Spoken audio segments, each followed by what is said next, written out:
Hi, welcome to the Motivated by Love podcast, a podcast designed to help LDS young adults navigate relationship anxiety and ROCD. I'm your host, Ksenia, and today we're talking about the difference between facts and stories. I know that this subject, it might sound obvious. Obviously, facts and stories are different. But it's crazy how often our brains think that they're the same thing. In relationship anxiety and ROCD especially, it can be really difficult to tell the difference between a fact and a story in your brain. But when we learn the difference between them, it's so empowering.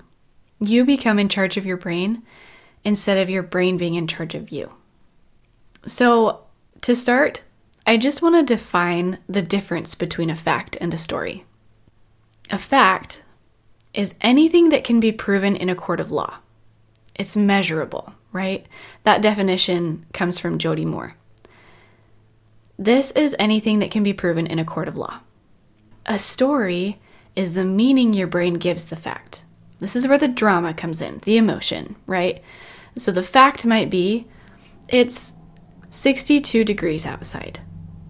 This is measurable, right? Like you can literally take a thermometer and measure 62 degrees Fahrenheit. Now the story that your brain comes up with might be, it's cold outside. If you're from Arizona, like me, like 62 degrees, that's freezing. But maybe if you're from Alaska, you walk outside, you see the thermometer, it says it's 62 degrees.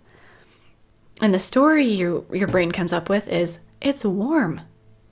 So do you see how the story can be totally different, even about the same fact? But according to me and my Arizona body, it feels like a fact when my brain says, it's cold outside. Okay, I want to start giving you a couple more examples. Let's say that you're in class and the fact is that you have a paper due at 11:59 p.m. tonight. Two different people in the exact same class could come up with two very different stories about this fact. One student might say, 11:59 p.m., that's plenty of time. I can go to lunch first, I can watch a movie, and then I'll just whip up this essay in 3 hours. Easy. The other person in class might have the story, oh my gosh, 11:59 p.m., that's not enough time. And I'm not going to be able to finish. Do you see how the fact stays the same? Paper is due at 11:59, but the stories that different brains come up with are totally different about the same fact. This could even happen with the same person, right? You might notice that some days you go to work and you're like, oh my gosh, I love my job. This is amazing. I feel so much purpose. And then other days you go to the exact same job. Nothing has changed. And you're like, I am so tired of working here. I think I might quit. Nothing changed about your job, but you might have two different stories depending on the day that your brain comes up with about your job. Okay, one more example, and then we'll get into relationship anxiety and ROCD. Let's take Disneyland. The facts of Disneyland, and these are not exact, but the facts. It costs $100 per ticket. And let's say the wait for a ride is 30 minutes. Okay, one person can come up with a story. This is so expensive. $100 a ticket? Are you kidding? And 30 minutes is so long to wait in line for a ride. Someone else might have a story in their brain. Oh my goodness, this is the most magical place on earth. We got in for such a good price, it's totally worth $100. We only have to wait in line for 30 minutes for this ride? That's nothing. I waited for 2 hours for other rides. So two people at Disneyland could be having totally different experiences because of the stories in their brain about the facts. Okay, Now, with relationship anxiety and ROCD, this happens all the time. We confuse facts with stories, and it makes a huge difference when we're able to separate from them. Okay, let's take this example. Fact is, your partner came to pick you up for a date 5 minutes after the time that you agreed on. So he got to your house at 7:05 when he told you he would be there at 7 o'clock.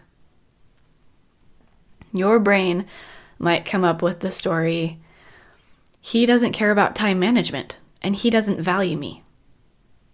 Or another story that's available is, oh, he was probably finishing his homework, so he doesn't have to go home early to turn it in tonight. That was so thoughtful of him. Do you see how we can have totally different stories about the same fact in our relationship? It's so important for us to be able to recognize the difference between facts and stories, because we can learn to not believe everything our brain offers us.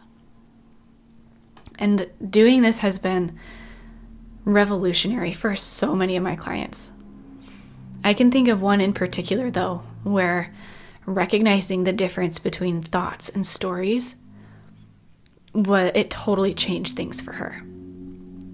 We become more emotionally detached from our thoughts. We don't believe everything our brain offers us. And we are just so much more empowered. So the other day, my husband, he works from home a lot. I love having him home because I can talk to him during the day. He's there if I need something, or I just like being around him, right? But sometimes he doesn't want to talk during the day because he's so focused on his work.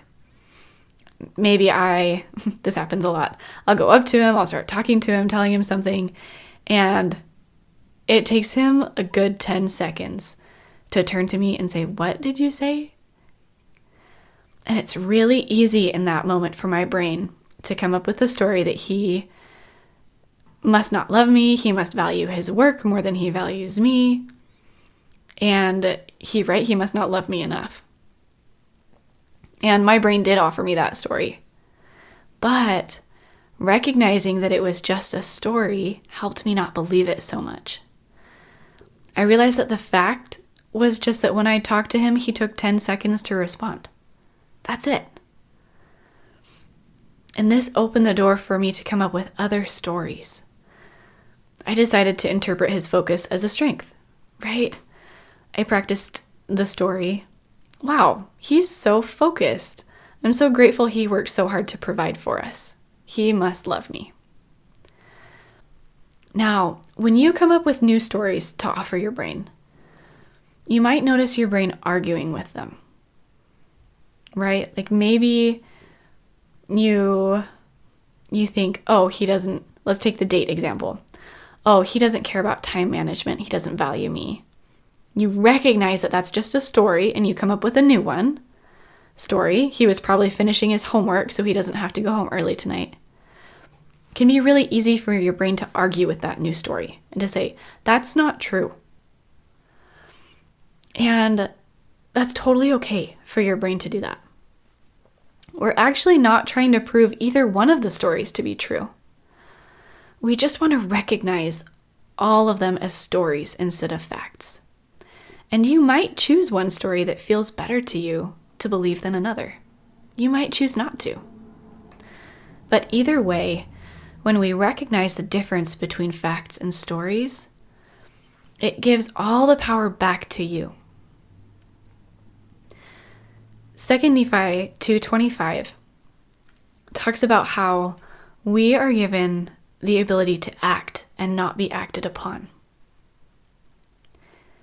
This is one of my favorite verses when it comes to thoughts and stories.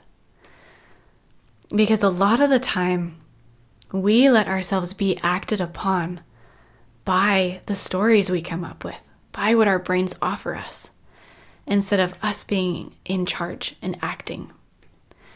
Right? We not only have agency in our actions, but we have agency with the thoughts that we believe and what we choose to think. And when we learn to separate fact from stories, we are choosing to act and not be acted upon. And it is so empowering. It helps lessen anxiety and we can choose to increase in gratitude or love and so many other things. And really, our purpose here on earth is to be agents, right? To become more like God. And so as we learn to act and not be acted upon, even with our thoughts, we're becoming more like God. And so my invitation for you this week is just to start picking out facts and stories in your life. Just start noticing them with curiosity. And remember, everything your brain does is because it's trying to help you. So we really want to try to be curious instead of judgmental. But I'm so excited for you to try this and see how it impacts not only your relationship, but all of the other areas of your life too. Thanks for listening. Talk to you next week.